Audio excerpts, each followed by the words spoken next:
कि भारत ने कश्मीर को जम्बी कर लिया, डेमोग्राफी भी चेंज कर ली, बाहर से हिंदुओं को लाकर आबाद कर रहे हैं और पूरे इंडिया से अलाउ कर दिया है कि वो कश्मीर में जहां चाहे जमीन खरीद सकते हैं।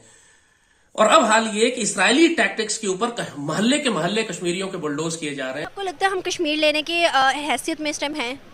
हम कश्मीर लेने की हैसियत में नहीं है। भारत ने जो स्ट्राइक की, बालाकोट स्ट्राइक जिसे कहते हैं, ये पाकिस्तान के अंदर हुई थी, ये आजाद कश्मीर में नहीं थी, ये मेनलैंड पे थी।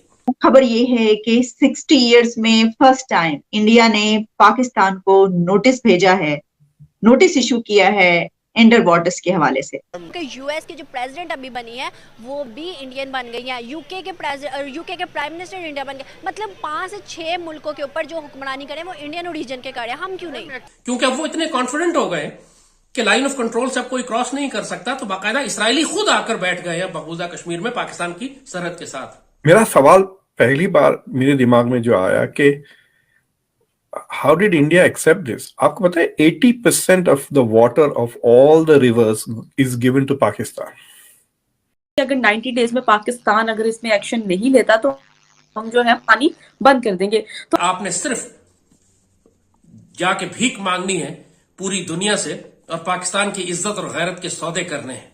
नमस्कार दोस्तों, आत्मनिर्भर भारत चैनल में आप सभी का स्वागत है। वीडियो को डायरेक्ट देखने के लिए आप स्क्रीन पर दिए गए टाइम तक इस वीडियो को स्किप कर सकते हैं। आइए बढ़ते हैं आज की खबर की तरफ। भारत ने सिंधु जल समझौता 1960 में संशोधन के लिए पाकिस्तान को नोटिस जारी किया है। 62 साल के इतिहास में यह पहली बार है जब भारत ने सिंधु जल समझौते में संशोधन की मांग की है। सरकारी सूत्रों के अनुसार भारत ने यह नोटिस 25 जनवरी को जारी किया है। भारत की ओर से जारी नोटिस में कहा गया है कि भारत पाकिस्तान के साथ जल संधि को पूरी तरह से लागू करने का समर्थक रहा है, लेकिन पाकिस्तान की कार्रवाइयों ने भारत को जरूरी नोटिस जारी करने के लिए मजबूर कर दिया है। नोटिस जारी करने का मुख्य मकसद पाकिस्तान को समझौते के उल्लंघन को सुधारने के लिए 90 दिनों की मोहलत देना है। सिंधु जल समझौता तत्कालीन भारतीय प्रधानमंत्री पंडित जवाहरलाल नेहरू और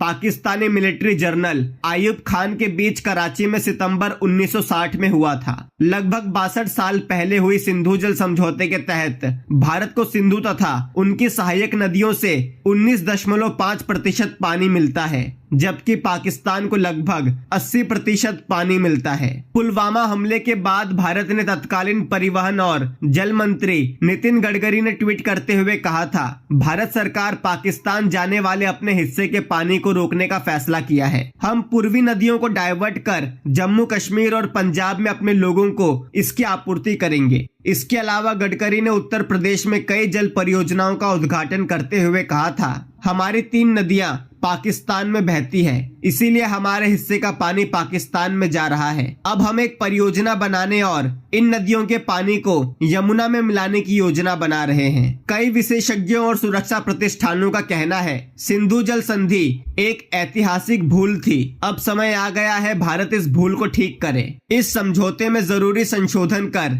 सिंधु और उसके सहायक नदियों का पानी उचित मात्रा में आवंटित करे। पाकिस्तान रुक रुक कर भारत पर आतंकी हमला करता रहता है, ऐसे में खून और पानी एक साथ नहीं बह सकते। 62 सालों में भारत ने पहली बार पाकिस्तान को इंडस वाटर ट्रीटी के तहत कोई नोटिस भेजा है और लाल टोपी यानी जैद हमीद ने इसे एक बहुत बड़ा खतरा बताया है। आइए देखते हैं जैद हमीद का रिएक्शन। ये सारी कहानी शुरू हुई थी बालाकोट स्ट्राइक के बाद। मैं आपको थोड़ा सा तारीख पे पीछे लेके जाऊंगा क्योंकि हर चीज कनेक्टेड है आपस में।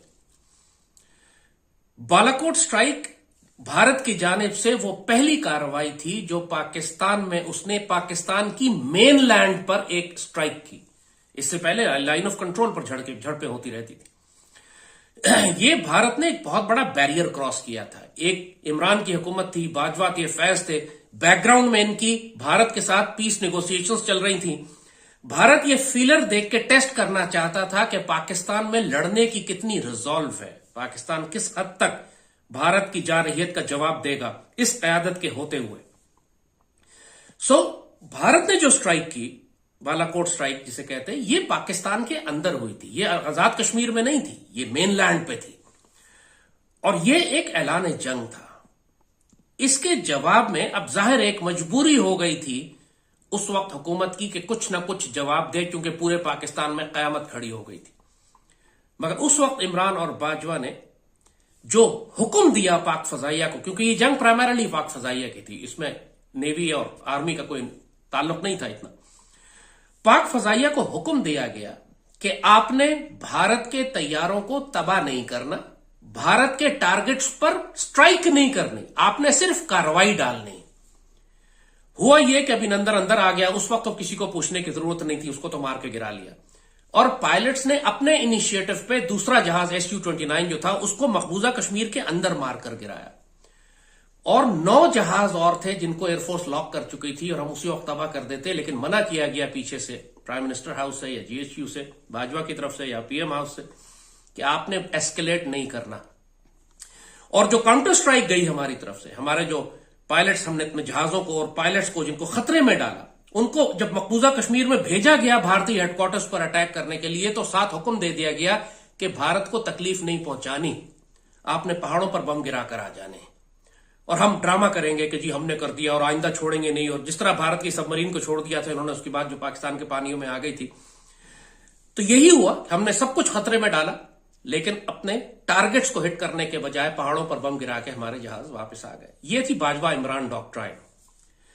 भारत ने यह देख लिया कि इनमें दम नहीं है मुजाहमत करने का, ये नहीं करेंगे, ये सरेंडर करते चले जाएंगे जितना इन पर प्रेशर बढ़ाया जाए। और आपने देखा कि उसके 4-5 महीने के बाद, बालाकोट फरवरी में हुआ था और उन्होंने अगस्त में आर्टिकल 370 वायलेट करके पूरे कश्मीर को जम कर लिया कि कश्मीर हमारा हो गया, अब पाकिस्तान से इसका कोई ताल्लुक नहीं है।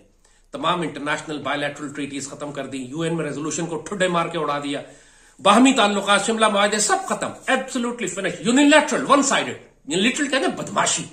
अब उसके बाद जाहिर है जब भारत ने आर्टिकल 370 वायलेट कर लिया, आपने इजाजत दे दी करने की, अब उसको रोकने वाला कौन था? उसने कश्मीर की डेमोग्राफी चेंज करनी शुरू कर दी, 3 हिस्सों में तकसीम कर दिया, लद्दाख को अलग कर दिया, जम्मू को अलग कर दिया, वैली अलग कर दी, वहां मिलिट्री इंफ्रास्ट्रक्चर बनाना शुरू कर दिया, एक मैसिव मिलिट्री बिल्डअप जो कि इन्वेजन लेवल बिल्डअप है। उसकी लैंग्वेज, डिमीनर और टोन चेंज हो गया, जैसे ही जिस तरह एटमी धमाकों के बाद हुआ था, जब भारत ने एटमी धमाके किए थे, तो उसके बाद उसने एक लैंग्वेज ही चेंज हो गई थी कि जी हम पाकिस्तान को ऐसे कर देंगे और वैसे कर देंगे। जब आपने एटमी धमाके किए तो भारत पर मौत का सख्ता तारी हो गया था। इस तरह डील करना होता है भारत को। कश्मीर के मामले में आपने बिल्कुल खामोशी इख्तियार कर ली, प्लेट में रख के दे दिया कि ले जाओ। मोहिद यूसुफ जैसे CIA के एजेंट के जरिए 100 साल अमन की डॉक्ट्रिन बनवा के नेशनल सिक्योरिटी डॉक्ट्रिन बना, जिसको ना कौम को पता, ना पार्लियामेंट में पूछा, ना डिस्कस किया गया। यूनिलैटरली 2-3 आदमियों ने, बाजवा, इमरान, फैज और मोहिद यूसुफ ने बैठ के एक डॉक्ट्रिन बनाई जिसमें पाकिस्तान को फरोख्त कर दिया गया। इमरान आज कहता है ना बाजवा पे मुकदमा बनना चाहिए, सबसे बड़ा मुकदमा खुद इमरान पर बनना चाहिए। ही वो था प्राइम मिनिस्टर, सब कुछ उसके दस्तखत से हो रहा था। इन सारों पर ही होना चाहिए वैसे तो। यहां पर इन्होंने लाकर हमें खड़ा कर दिया कि भारत ने कश्मीर को जम भी कर लिया, डेमोग्राफी भी चेंज कर ली, बाहर से हिंदुओं को लाकर आबाद कर रहे हैं और पूरे इंडिया से अलाउ कर दिया है कि वो कश्मीर में जहां चाहे जमीन खरीद सकते हैं। और अब हाल ये कि इसराइली टैक्टिक्स के ऊपर मोहल्ले के मोहल्ले कश्मीरियों के बुलडोज किए जा रहे हैं, जमीनों को कब्जा किया जा रहा है और वहां पे मिलिट्री कंटोनमेंट्स बनाए जाएंगे या बाहर से लाकर हिंदुओं को आबाद किया जाएगा।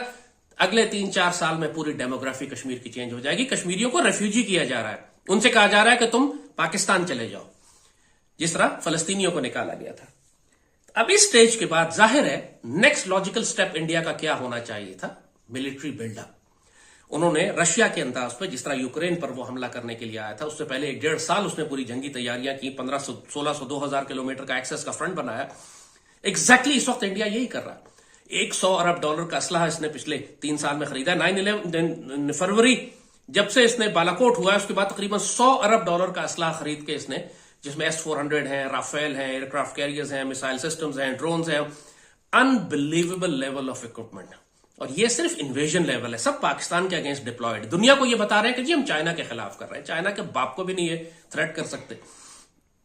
इनका सारा गुस्सा पाकिस्तान पर निकलता है।